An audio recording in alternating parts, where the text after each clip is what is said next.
Hello ladies and gents, we're back on the CR-V. And today's issue, starter problem. Had a battery go out on us. Battery's brand new, maybe 5 days old. Wouldn't start the other day, so I moved the shifter back and forth just now. It's trying to start, but it's dragging real bad. Went ahead and jumped it for the heck of it, thinking maybe the battery got drained, and no difference. So we've got a starter situation, and on these, this is a 2007 CR-V, and the starter is, it's down in there. It's hiding. So I think the first thing I'm gonna do is get up under me, get all these pieces, mainly this one off, because it's just tucked. Just tucked back up in there. It's hard to see, but it's right there. Hello, guy. Alright, so we'll pull this off and see where I'm at. Alright. So a bunch of clips and a couple bolts. There's just clips like spread out over here. There's like 2 up in the wheel well up there. And there's a bolt here and 1 on each end. And before we get too much further, I do have this jacked up on a jack stand under the suspension. And the next thing we're gonna do is disconnect the battery. Probably the first thing you should do, but you know me, I like to get right into it. So get that done and we'll pull the shrouding off. Shrouding is off, or protective cover, whatever the heck you call it. And there's that starter, just tucked up in there like a little tuckster. I honestly don't know what this is going to take. Never done one on a Honda. I see 1 bolt that's kind of covered up by a bracket there. I assume there's going to be more than 1 bolt, so getting to that other one, no flipping idea. Well, we'll cross that bridge when we get there.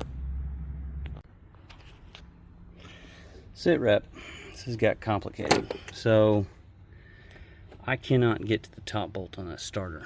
And looking over here, doesn't look like there's any way to get a long bar in there to get to the bolt, so this is a pain. Looks like the intake's gonna have to come off just to get to that stupid bolt. So I've taken all the intake stuff apart. This piece, kind of a pain. Gotta get all that off and disconnected. I have disconnected the throttle body there. I was gonna see if I could pull that up and away, but it is connected to some fluid lines, so I may disconnect it right here, right down there at the bottom, and then disconnect it here and here, get this whole thing out of the way and take the throttle body off, just to get a little more room in here to mess with stuff. Had to take a bracket off down here, which was holding on to some of this wiring. Took this bracket off right here. It's holding on to some stuff as well. A couple tubes came off there. Took this tube off of here. Once I get all that, I'm gonna unbolt the front of this, see if it'll come off. But there's this massive like canister underneath of there. I don't know if it's going to give me enough clearance to get away from that to get over here. And if it doesn't, then we're at the point where the whole valance has to come out, the whole freaking radiator's got to come out. So getting a starter out of one of these seems pretty dang difficult. So I will get back to you in a few. Well, it's out. Kind of tuck the wires down and push this out of the way, you can finagle it through there, and it is very tight, but it can be done. And starter is all up in it, so I have to get this off, disconnect that. We got a bolt. Oh, there it is right there. 1 bolt there, and there's 1 hiding back behind here. It's right there, I think. I believe that's where it's going. So looks like the original starter, so gotta be the issue. Almost 180,000 miles, so it did all right. This is just a pain. All right, let's get it out. Here's what I call an engineering fail. There's your screw to take your hot line off your starter. And the damn tube's right above it. What a joke. I'm gonna have to try to come in here from the side with something and get to it, or I'm just gonna break this crap off so I can actually get to it with a wrench, because even this is sticking up. It's gonna be difficult to get a wrench on it. So, and this thing's obviously right in the way of getting to the bolt behind it. So the whole thing's kind of stupid. So let's tackle that next. And that's exactly what had to happen.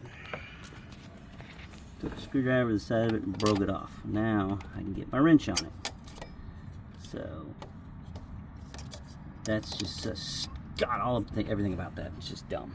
Dumb. Boom shaka diddly do.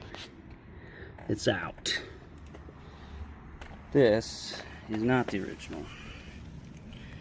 It is a Napa. Replaced. I don't know if it was replaced then. That's manufacturing date.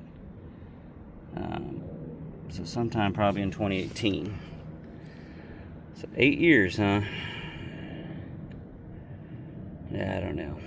So 8 years, 2007, so the original lasted 11. If the math all works out right. This only lasted 8, so yeah, maybe. I mean, they're probably junkier than the OEM. Now I gotta go find one. Got the parked AutoZone. They checked my starter and it definitely was bad. There is the number for this, 19009. We tested it on their bench too, and this one's definitely good, as it should be.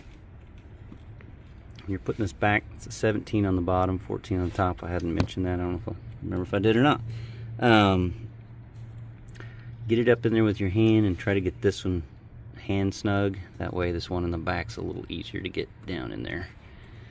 And that bracket I showed earlier in the video underneath here definitely has to come off because it's mounted to the bottom of the intake manifold. So those are all handy dandy stuff to make sure it's out of the way. So I'm working on getting these bolts back in and tightened.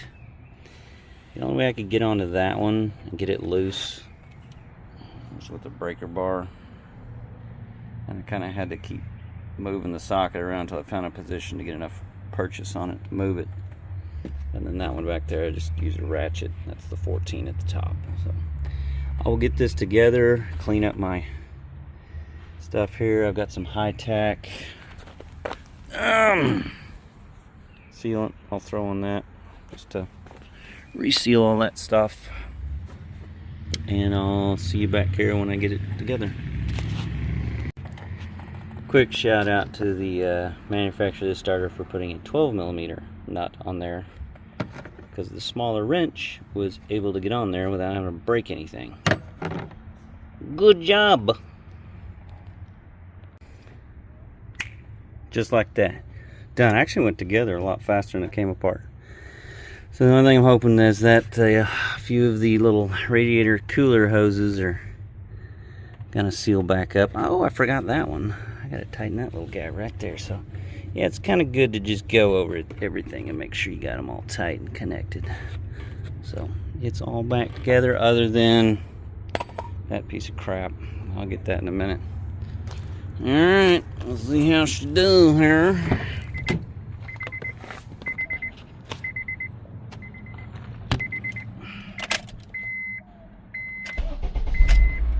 Good God, that turns way faster than the other one, which it should, because the other one was garbage. So, not very good with these phones. Oh, there you are. That concludes this video. Kind of a really basic overview of a starter replacement.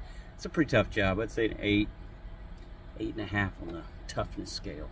So, and if I'm looking hazy, that's because I got